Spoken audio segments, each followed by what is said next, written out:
Hi everyone, and welcome to yet another workshop during our Risk Awareness Week. Now, the whole idea of risk awareness is to engage with you, to share ideas, to meet with other participants. So make sure you use the comment section underneath, ask questions, make comments, make suggestions, challenge, share your experiences, and don't just talk to us, talk to each other as well. Make sure you have those conversations and use the Risk Awareness Week to its full potential. Now, it's a great pleasure for me to welcome Brian Putt for the second time. Brian is a decision quality consultant who works with companies to help them make good decisions using probabilistic analysis. By the way, Brian has an amazing YouTube channel, which I'll write, as I've got a second, I'll write a comment underneath where you can see videos that Brian does. But more importantly, Brian spent a lot of time at Chevron, which is one of few companies in the world that really embrace the whole idea of decision quality and making decisions using probabilistic analysis. And in this session, this is the second session, and I encourage you to watch the replay of the first session that we did with Brian, because he started giving the foundation for the decision quality in that recording. Now we will pick up with an actual case study and demonstrate what it means to make decisions using deterministic approach. Deterministic meaning not having any uncertainty analysis integrated into decision making, and how that changes when you start adding uncertainty. So over to you, Brian. Okay, thank you, Alex. Great. Well, and let's talk about the objectives of this session.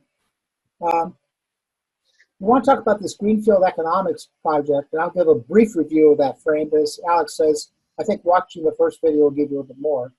We want to talk about the principles to consider, sensitivities to the impact results, and impact of the value measures on the results. We'll be showing a little bit about, you'll be seeing SIPmath in use. We're actually going to work on an Excel model. And then I've grayed out this fourth bullet, which is understanding the value of information. And that is going to be the third video, Alex, which may be of interest to those. It's a little more complex, but I think it's really important, and it applies to a lot of different industries. You know, in the oil industry, we're always drilling appraisal wells, and the question becomes, well, how many appraisal wells do we need? This is, the fifth appraisal well add enough value given the cost of that appraisal well. And in the pharmaceutical industry, it's all about value of imperfect information. So whatever it is, or marketing, I'm going to go get a marketing sample. How do I utilize that information and put some value on it to give me a better answer? So that's the third video, is the value of information. So the case study we're going to talk about here is an upstream oil and gas project. There are multiple ways of developing it. These are just some diagrams of possibilities. We did some issue raising here. We identified uncertainties. We identified decisions. We then took those decisions and broke them down into givens, focus decisions, and tactical decisions. We put together an influence diagram to show how the decisions and the uncertainties fit together. And then we put together a strategy table, which I think is really important, where oftentimes it's expanded as you really think about the alternatives for each of the decisions. Yep. So basically, I mean, we've just skipped through a series of slides, but after this session, go back, watch the recording of the first workshop with Brian, where he in depth explains each of those points. Yeah. So let's not forget these value measures. It's important, and oftentimes it's difficult to get alignment within a company on what are the value measures. But here's a wide range of them. One of them is profitability index. People may not be familiar with, and we'll talk about a little bit about that in our example here, our case study. So here's a force field diagram, and in this Greenfield project, there's some people that want a large project, particularly the engineers. I want to build something that's big, right? and it needs to meet our production targets that have been set by management. Brings more oil into the concession life, because oftentimes there's a finite time for the concession. But then against the large facilities, it requires more money, and I have limited resources on capital. And the reserves are never as big as you expect. We're always optimistic there. And the reservoir just may not maintain that higher production rate. So the question is, how long do you need to stay on plateau with the production capacity? And of course, oil prices are always uncertain. We've certainly seen that around the world, the last few years. So these are all things that need to be considered in making this decision. So one of the things we're going to do in this particular model is there needs to be a view on resource. And so the resource oftentimes is considered a log normal distribution. So that's this blue curve here. But then I'm going to break this up into 3 parts, segment 1, segment 2, and segment 3. And we're going to pick some percentiles off of this curve. So segment 1, which would be the low outcome, reflects the P0, this very bottom number, to the 30th percentile. So coming up here to the 30th percentile. And then it's represented by this triangular distribution, which is shown here, okay? Mm-hmm. All right. So why is this important for our example going forward? Well, what we want to do is we want to be able to have a distribution. We don't need to do this if we're not going to do value of information. Mm-hmm. But when we get to value of information, the information we get, I drill an appraisal well as an example, and the subject matter experts can say, hey, based on the results of that appraisal well, I think it's in segment 1, or I think it's in segment 2, or I think it's in segment 3. Mm-hmm. So we want to be consistent as we go from this video 2 to video 3. Mm-hmm. We're going to be using basically the same model, and that's why we've done it this way. This also provides a lot of flexibility. Although I've used a log normal distribution in this case study, oftentimes these data points have come out of reservoir simulators. And the world doesn't live in log normal distributions or in normal distributions. It lives in its own world of distributions, okay? So according to some people, the world lives in heat maps. So this process here has worked well for Chevron in isolating things. Also, we will be looking at this on a continuous basis. Mm-hmm. Oftentimes, companies will look at resource and they'll break it up into 3 or 4 different branches, but they're 4 different discrete outcomes. Mm-hmm. Oftentimes, the reservoir engineers get upset because, hey, I did all this simulation work. We've got 70, 100 hours of simulation time, and you've broken it down to 3, 4 numbers. So anyway, I think once again, the process of decision analysis is getting alignment of all the members of the project team and of management. And so this is one of the things that kind of helps along that line. Mm-hmm. All right. We won't be spending a lot of time on this in this particular version, but we'll see more of it later on in the 3rd video. Okay. So let's flip over to the model here. All right. Oh, maybe there was one more I should have shown. Well, that's all right. We'll just go right here. We'll go right here. Most models have dashboards. And what the dashboard does is allow the important information to be brought together to share with the decision maker. Mm-hmm. And yes, a lot of times decisions are made or presentations are made just using the PowerPoint. And I think that's pretty common across companies. But I'll tell you, if you can have some sort of model that can be interactive, particularly with the project manager, you can get a lot more alignment, because then they can say, well, I don't agree with that particular assumption. I think it should be this. And you can then say, oh, right, let me do that. So let's say you have started off and you have a case here of of a capacity of 40,000 barrels per day. So this is capacity. This is an MBD. And while you're doing this, I just want to reinforce this message because it's a very, very important and powerful message. Sam Savage actually calls it making uncertainty live, which basically means is that part of the challenge is getting up to speed, having the competencies in the risk or decision support team, and doing the calculations. But a much bigger challenge, as it appears, is actually to then sell that result, that output, that range of outputs to the decision makers to influence and give them more ammunition for better decision making. And then the kind of the one of the solutions to make our life easier and the decision makers' life easier is actually make the models easy and set up for quick recalculations. So you can almost immediately show, well, if you want to change an assumption, this is what will happen. And if you want to change another input, this is what will happen. So I just wanted to kind of quickly stop on that. It's a very powerful message to both the decision makers and the risk professionals and the decision professionals that are listening to us.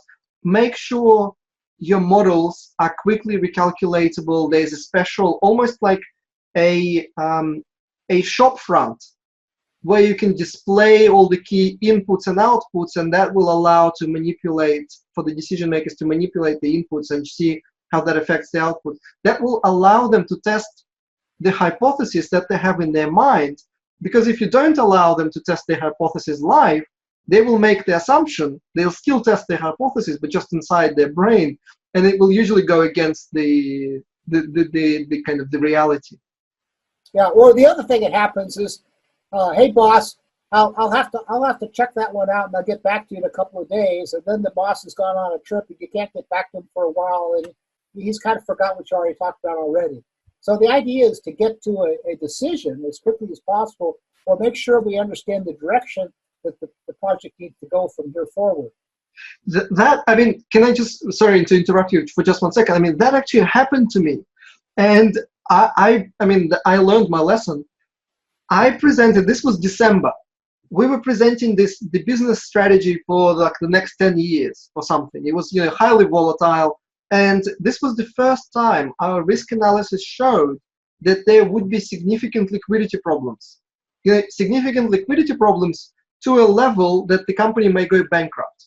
I mean, they were like, life-changing. The output of our risk analysis was just, it was something that the executives have never discussed before. It was the first discussion, and it got them excited. They were really excited. They were going like, oh my God, this is unacceptable. Like, we need to deal with it. This is top priority. Stop everything. We have to deal with liquidity problems.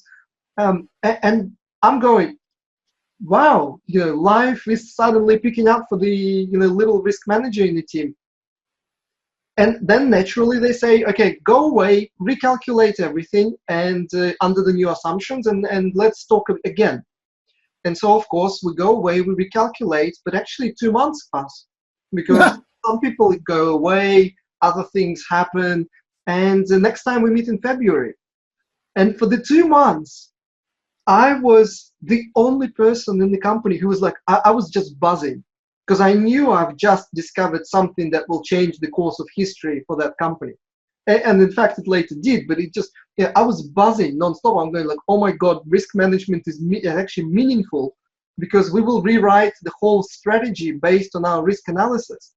And then, of course, when we met in February, no one cared. They just forgot. They're like, oh, yeah, sure, it seems important. Let's pick up on this conversation. But it was never that excitement that I expected in my mind. So the point is, if you've been able to make those changes in the assumptions right on the spot, you may have picked up 2 or 3 months.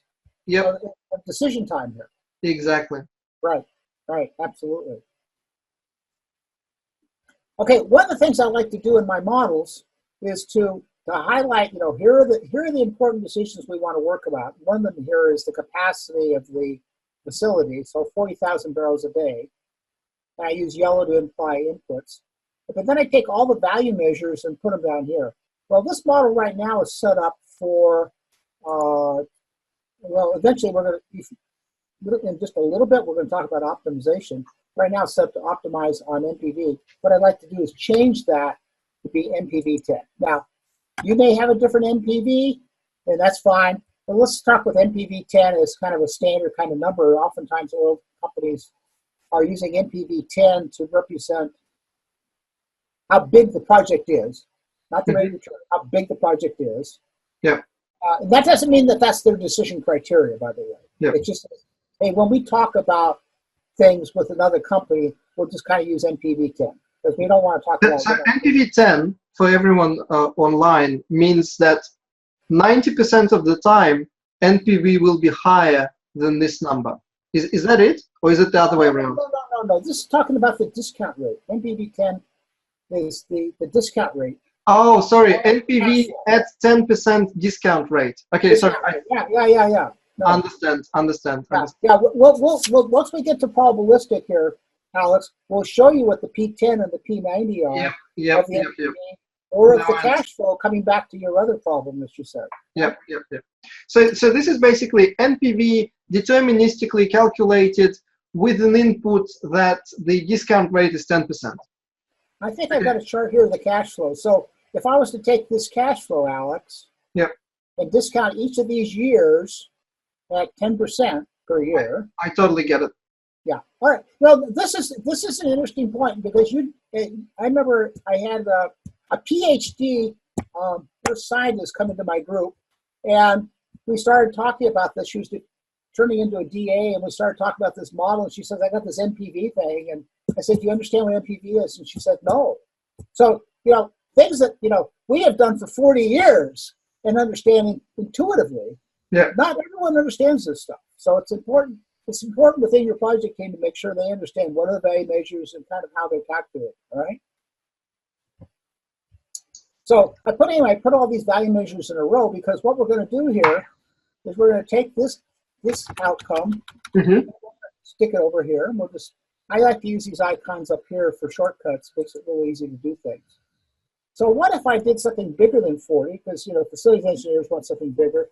So we could do a 50 as an example. We now have a different answer. And by the way, every time I'm doing this, I'm actually running 1,000 simulations. Of course, in this case, we're deterministic, so they're all the same answer. Well, there's 50. Let's try 70. All right. So we're just making a little table here. This could be done, it could be automated, but we're trying to experiment here as the analyst. We could also be demonstrating this thing to somebody. Yep. And I don't really know where I think it's increasing. Is it increasing here, Alex? Is the results increasing? The what's right? Yeah, we see, say the NPV started here at 1.2. We'll call that $1 billion or something, million, whatever units you want to use. Now we're up at 1.7. So we still haven't reached. We haven't kind of gone over. We hope it goes over. If it doesn't go over, then something's probably wrong with the model. Okay. So and it begins to dip a little bit. Starts to dip there a little bit. Okay. So we think the right answer is somewhere on either side of 80. We don't know whether it's on one side or the other.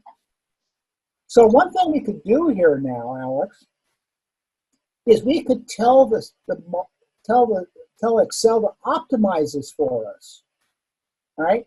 Now, what I'm doing here is this model was built with some free software from probability management and the SIPmath tools, and then you can see the little icon up here for SIPmath, and this is what's used to build the tool. It's just an add-in, but it's also free. Okay. So Alex, what we could do here is we can optimize this capacity. So let's go over to Data, Solver. And we want to maximize here. We want to maximize this variable optimize, E17. Subject to changing E8. Yeah, F17, subject to changing E8. Yeah, okay. And so we're going to solve that. And remember, the solver is something that's built into Excel. It's something that comes with all Excel versions. Yeah. And so this will take a little bit of time because it's running all these different simulations. Yeah. But what you've essentially just done is, by the way, also a powerful decision-making tool, because you've just run a series of scenarios testing what will happen if the capacity will be different, if the capacity will be 40, 50, 70, 80, and 90. It's very, I mean, yeah, go on. Yeah, this optimization becomes much more important when I get to probabilistic analysis. So here the solvers come up to an answer, and it said the answer is 8243.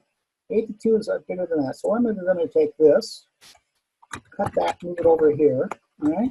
Mm-hmm. Then we'll take this guy, copy him, and put him over here.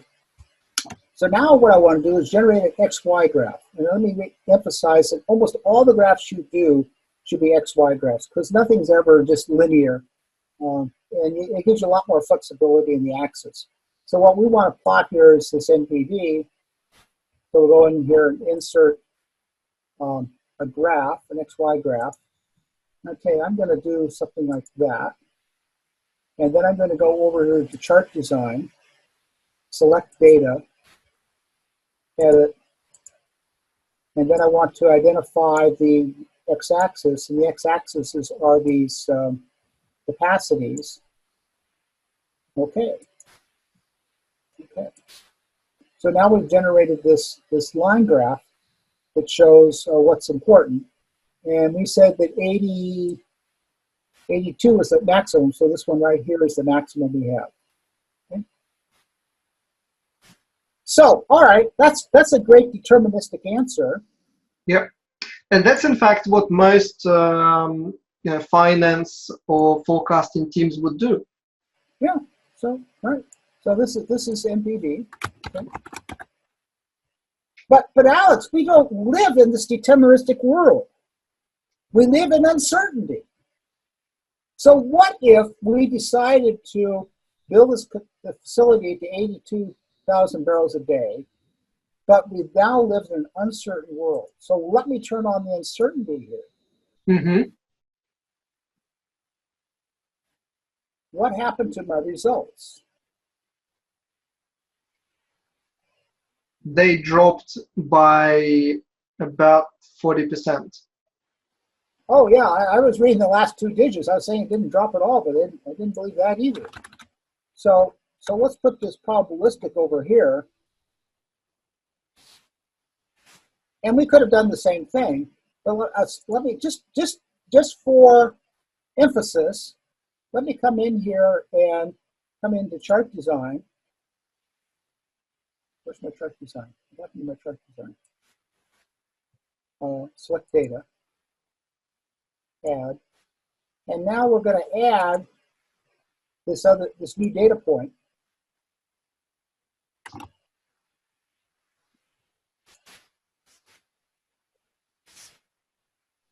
So you can see how much this dropped.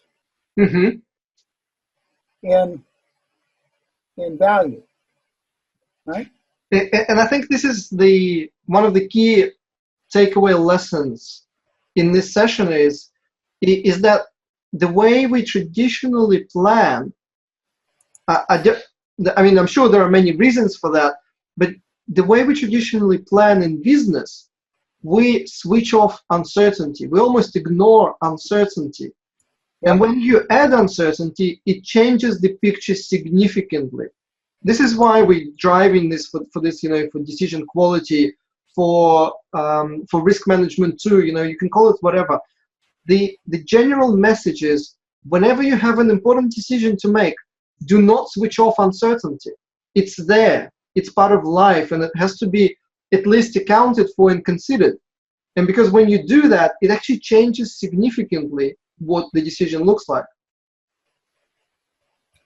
So Alex, now the question becomes, well, what if I was to optimize this? If this is the value with uncertainty, is there another better answer when I consider uncertainty? Right? So let's do this. Let's optimize this again. So we'll go over here to data. Mm-hmm. So yeah, so while you're doing the solver, I'll reiterate on what you've just said. The deterministic approach told us that the optimal value for capacity is 82.43. We've just plugged it into a probabilistic model, and we can already see that it's actually not that good. So maybe the answer was never 82.43 in the first place. Well, we shall see. Well, I mean, yeah, it could have been that, the finance officer had a lot of influence on this project, and they said, well, I don't have the capital for that, so I want to build a smaller facility, right? And if we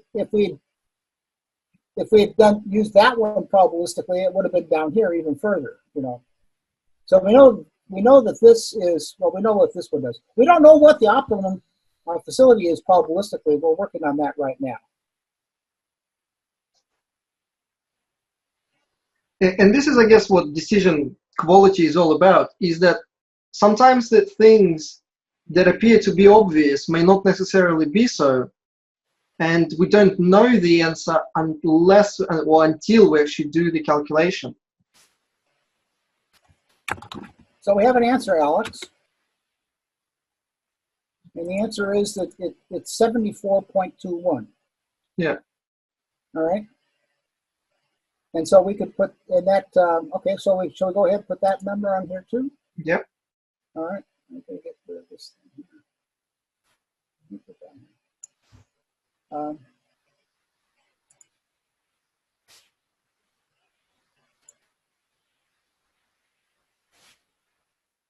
So after you've worked with these XY graphs a while, you'll get pretty proficient in doing things with them.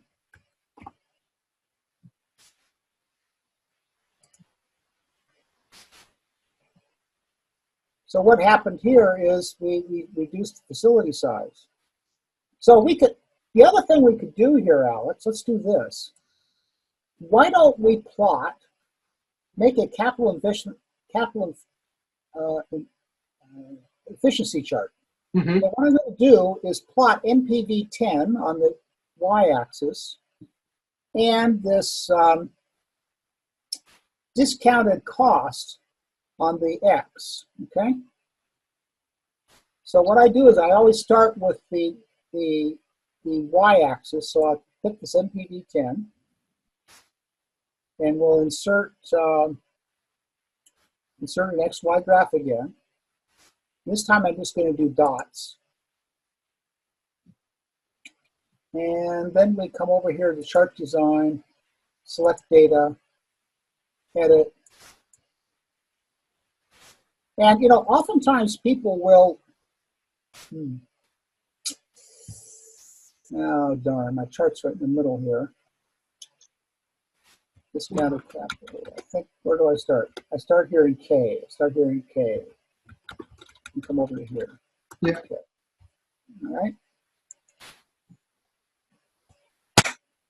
So we have this chart here, Alex, that's showing how the capital is changing as we change the facility size. Mm-hmm. So by optimizing on the capacity, okay, we got basically the same MPV, if not higher. It's just a little bit higher, 1088, and we reduced the capital. So that would typically be viewed as a good outcome. Mm-hmm. And this is where this variable called PI comes into play. Mm-hmm. And you can go look that up in Investopedia or whatever. It's a common, this is profitability index. You can look that up. But basically, it's a ratio of the MPV divided by the discounted capital. And what you can do, and I typically would just plot this, but for simplicity, what I can do is I can come over here and I can insert a line here. See, we're going through 4,000. So if I go from 0 to, what, 1,200? 4,000 times 0.3 is 1,200. So this is showing that these things do not achieve a 1.3 DP or a 0.3 DPI answer because they're below this line. Okay? So would that mean that this project given the uncertainty, is not a good project for the company? Well, it's going to depend upon your hurdle rate for the PI in this case, right? So if your hurdle rate is 10% rate of return, all of these make money, right?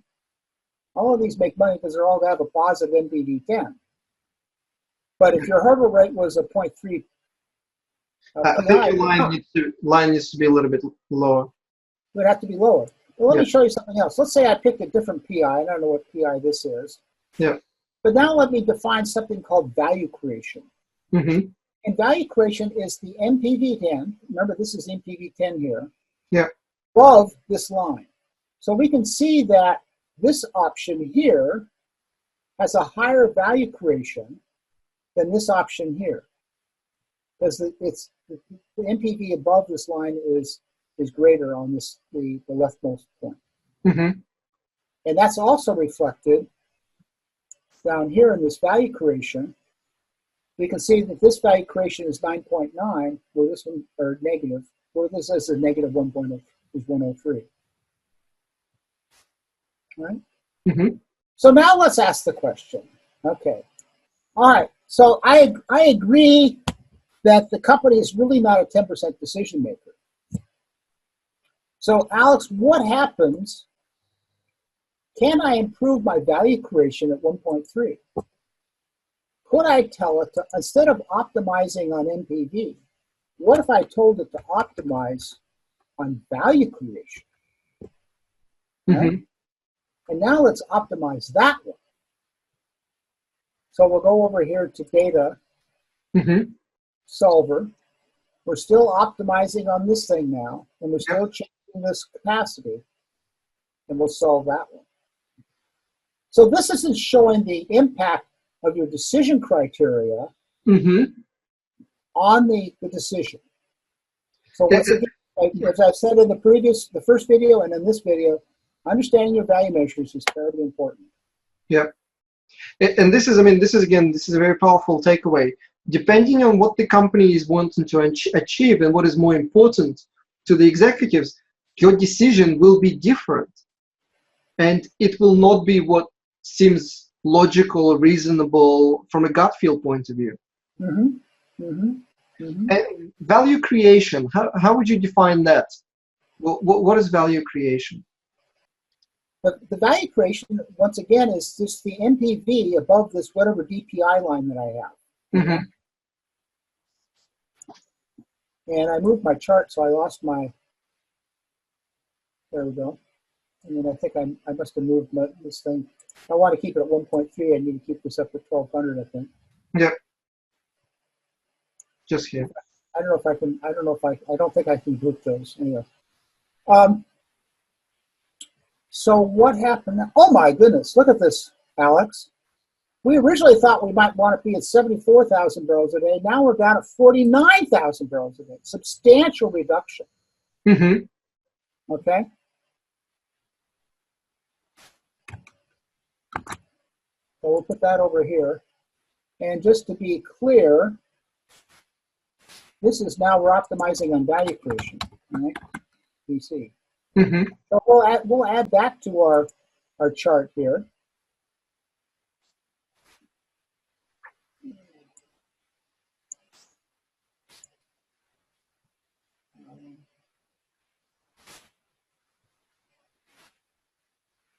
So this is going to be value creation.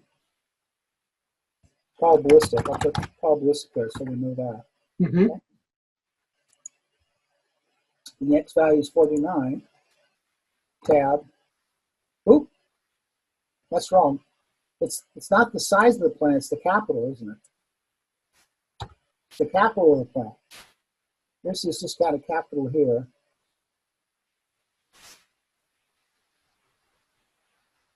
Mm-hmm. Right there. And then the NPV 10. So even though I optimized on value creation, I'm going to plot this NPV 10 to be consistent.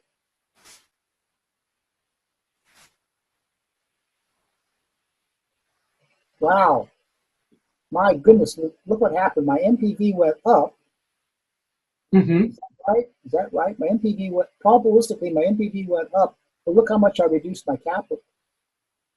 That looks like a win-win to me somehow. I'm not sure how that happens. I think when you were selecting the y-axis for this point, you needed to select the number below. So just go back to chart design. Yeah. No, I can just pull this down here. It should be this one here. Yeah, it should be this one here. Yeah, okay. That's better. Thank you. So if this PI was important to me, this value creation was important to me, this guy barely makes it. This was a negative 9.9. Yep. This one, because I reduced my capital, allowed me to reduce my NPV a little bit. Mm-hmm. But now this capital here that I have, let's call from 22.7 to 3.7. That's almost $1 billion. That's available to redeploy to other projects. Yep. Maybe 1.3 DPI. Mm-hmm. And if I redeployed those to other projects, I mean, this is a really interesting technique. If I redeployed that capital at 1.3 DPI, if I just draw a line that's parallel here, like this, mm-hmm. if I deployed this capital, this $1 billion in capital, I'd end up with an NPV up here, which would be higher than what I would do if I did the larger project and this one project larger. Yep. Okay. So we've taken a look at, and there's tons of graphics we could look at here. But now that we've got this, maybe we should look at some probabilistic results. That might be interesting to do. Mm-hmm.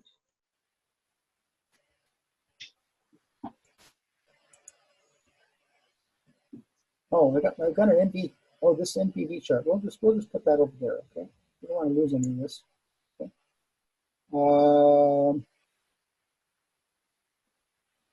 And we could obviously add the value creation chart over here as well.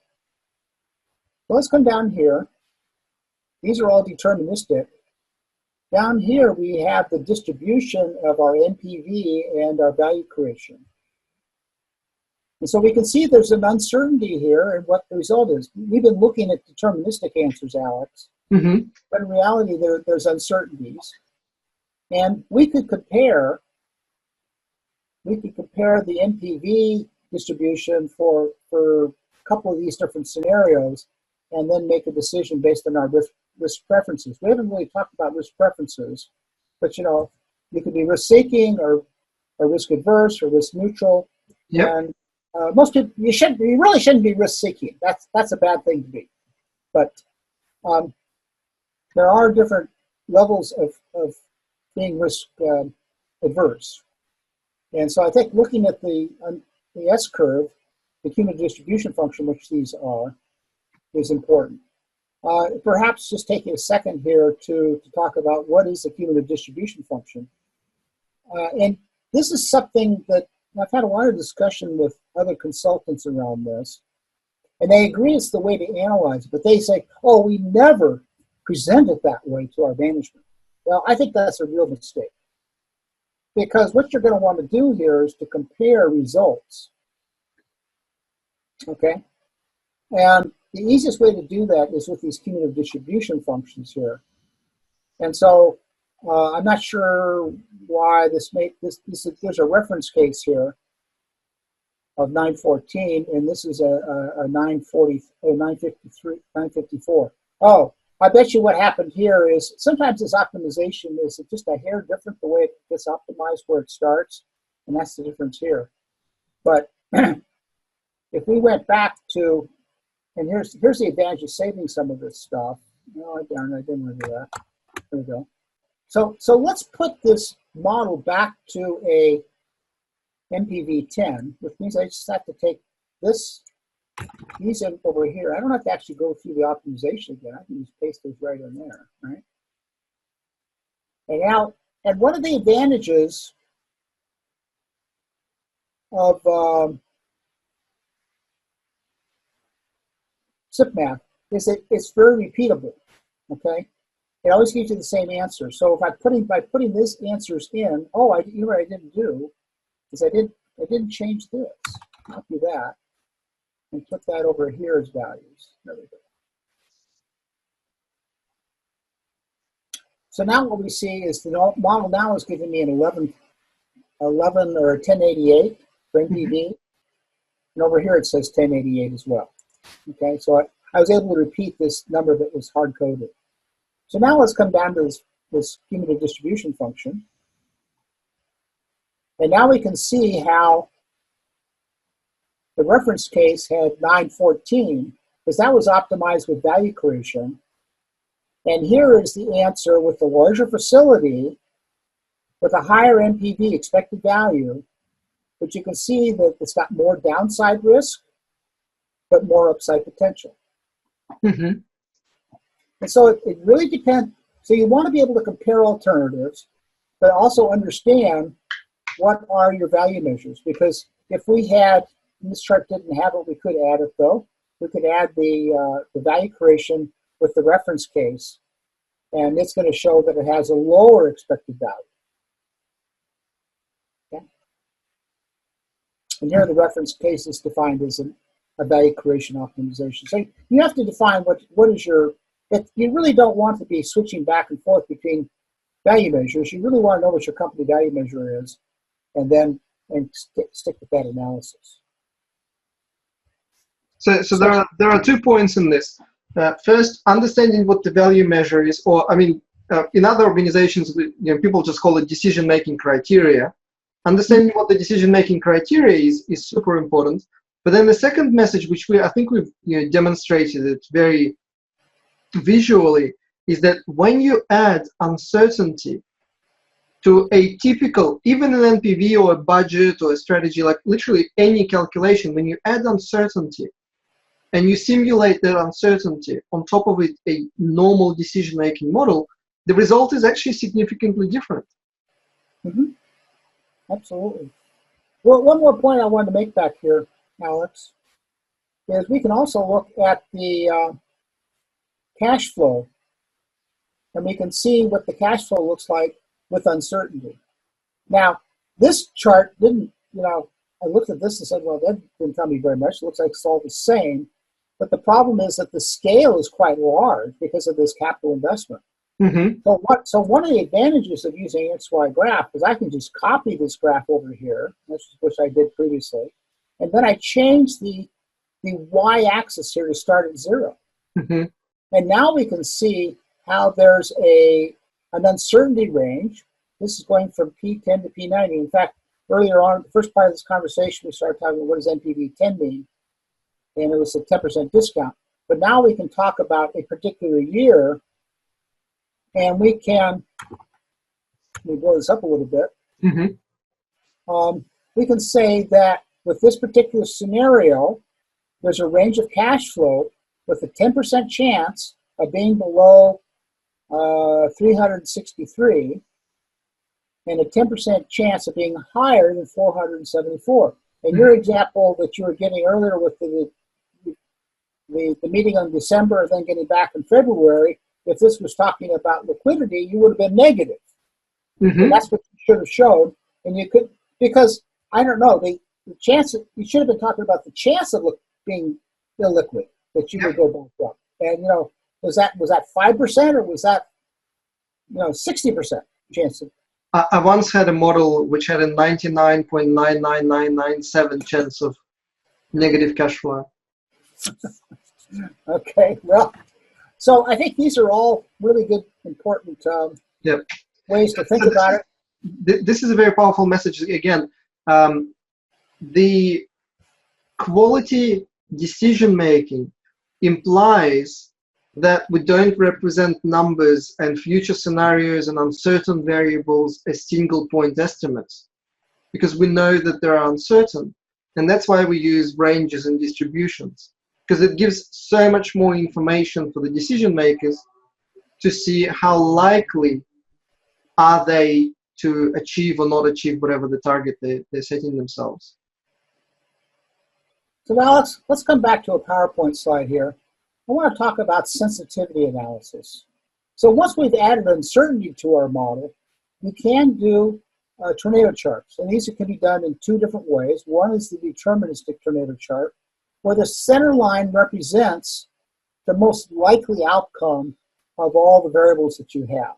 That's not the expected value now. That's the most likely outcome, which tends to be below, if you will, the P50 of the results. There's a 90%, or excuse me, more than a 50% chance that the number could be higher than that from a capital perspective, let's say, okay? And on reserves, typically you're probably estimated the P60 or P70, and there's a higher probability of being less. Anyway, it's all going towards the downside of your NPV. So in this particular chart, and then the other type of chart we have here is called an EV tornado chart.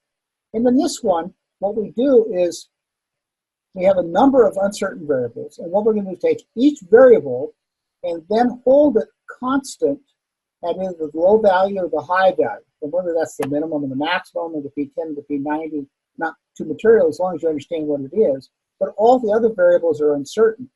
That way, if there's interaction of these variables, you're still retaining the interaction in your model.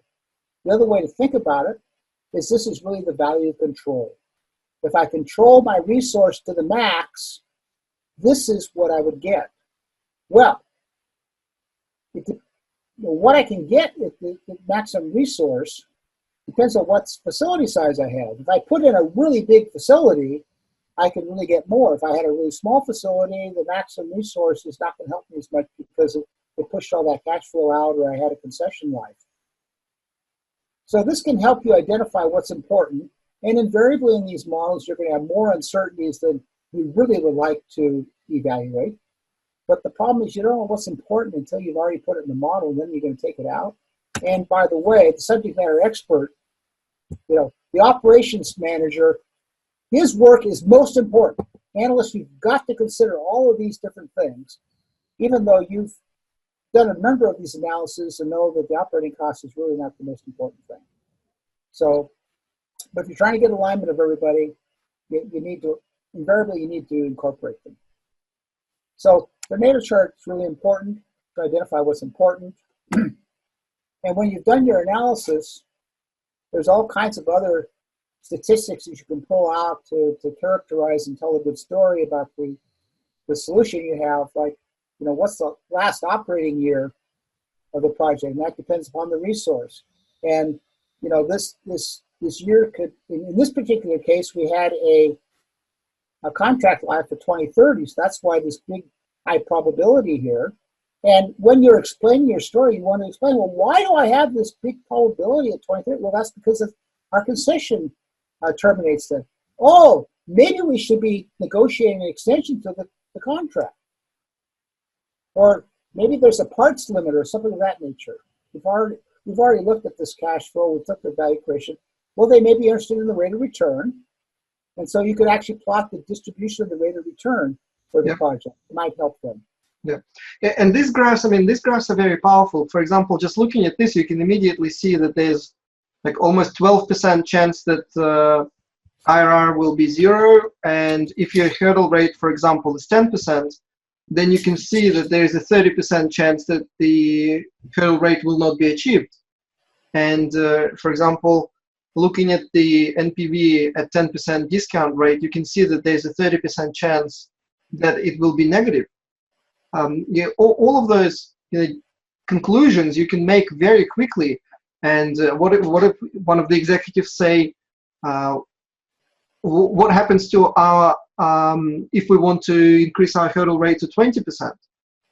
And then you can see that, well, there's a 50% chance that the project will achieve this. These S-curves are very powerful because they actually show the output of thousands, if tens of thousands. In fact, you probably have, what, 10,000 simulations? Actually, there's only 1,000 in here, Alex. Yeah. But it technically can... one of the things that always bothers me when people talk about Monte Carlo, they always say, well, I ran 10,000, I ran 100,000 simulations, whatever. And the problem is that they didn't really need to run that many.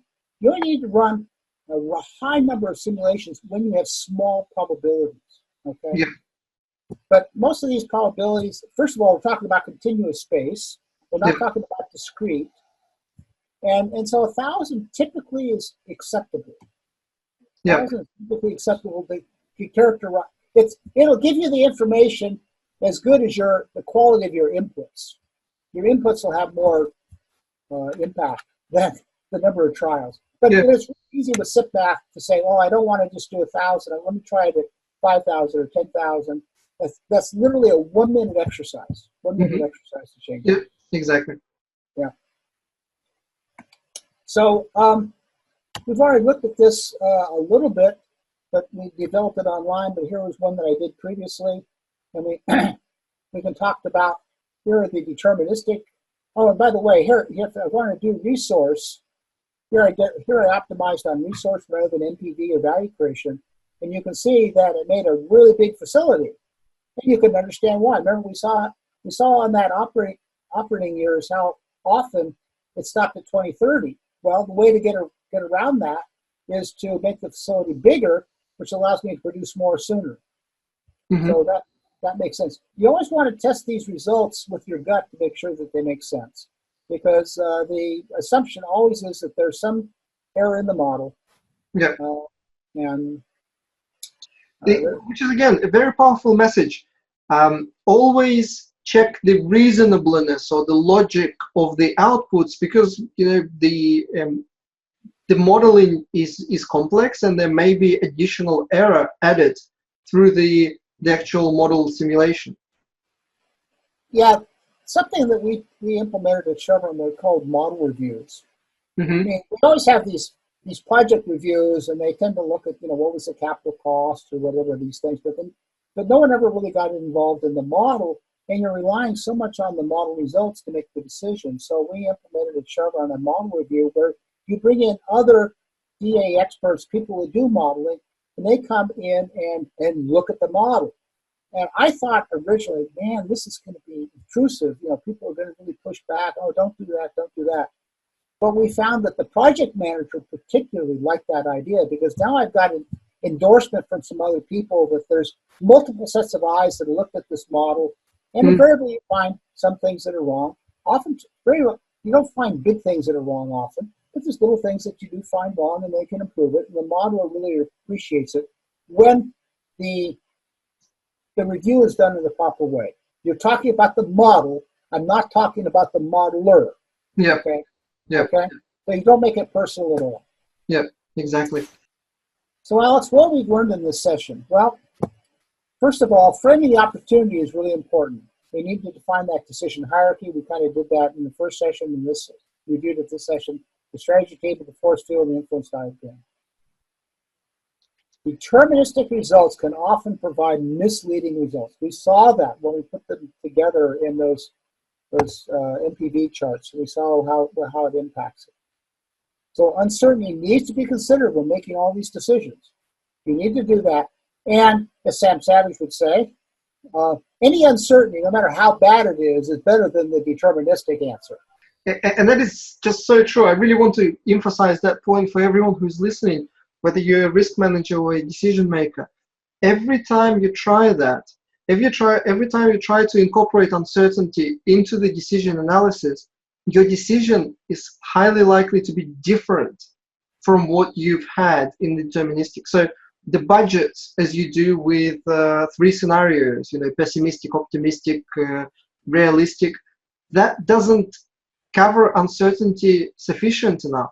The sensitivity analysis that investment teams are doing on the deals and the projects is not good enough. It's not covering sufficiently the uncertainty.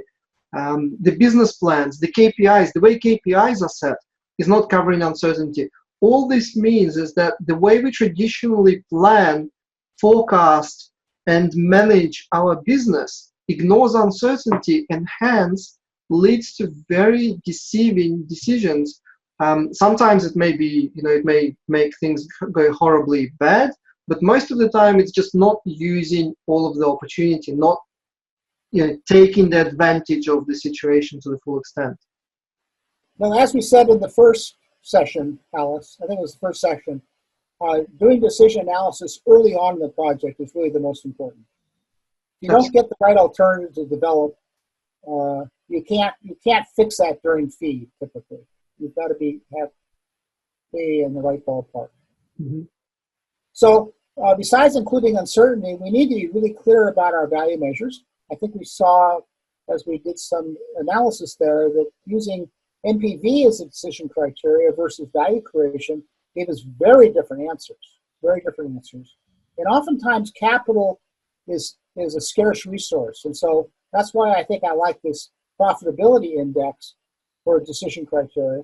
The issue there is deciding what is the criteria, the hurdle rate for making a decision. And that's something the companies will have to think about.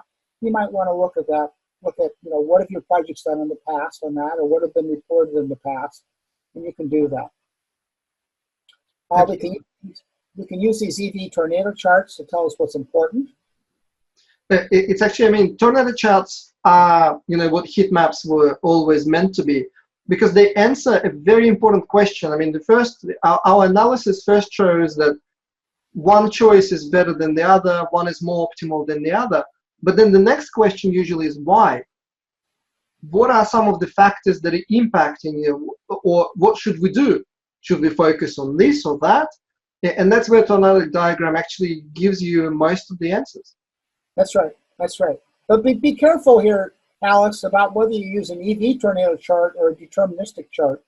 The deterministic can be really misleading if you think that if for some reason all of your most likely numbers that generated the center line is way down on the S-curve, then everything is going to look great. So I think I really love the EV tornado charts. The problem is you don't see them used very often because often they're more difficult to generate using typical decision tree software. However, when you're doing Monte-Carlo, especially with SIPmath, it's quite easy to do. And I have a modeling technique that really makes that easy to do, along with multiple experiments in SIPmath, which does come with the enterprise version, but enterprise version is only $500. That's not a terribly expensive product. And then finally, we looked at that capital investment chart that reflects the PI. We put the PI hurdle rate in, and then the other important thing here that we didn't really emphasize is it allows us to look at the incremental value of making something bigger, because we can draw these PI lines from any particular data point and say, okay, is this other data point above or below that PI line that I drew? Yeah. But the point there on the graph, on the previous graph, was very powerful, that you really want to, instead of coming to the executive committee or investment committee or decision maker just personally and coming with one option and saying this is the optimal option, why don't you plug all of the options on the same graph and let the decision makers decide, because they will have different risk appetites, they may have different agendas. We just don't know what is important to each stakeholder in the decision-making process. So this is something that risk managers, at least, are not using enough.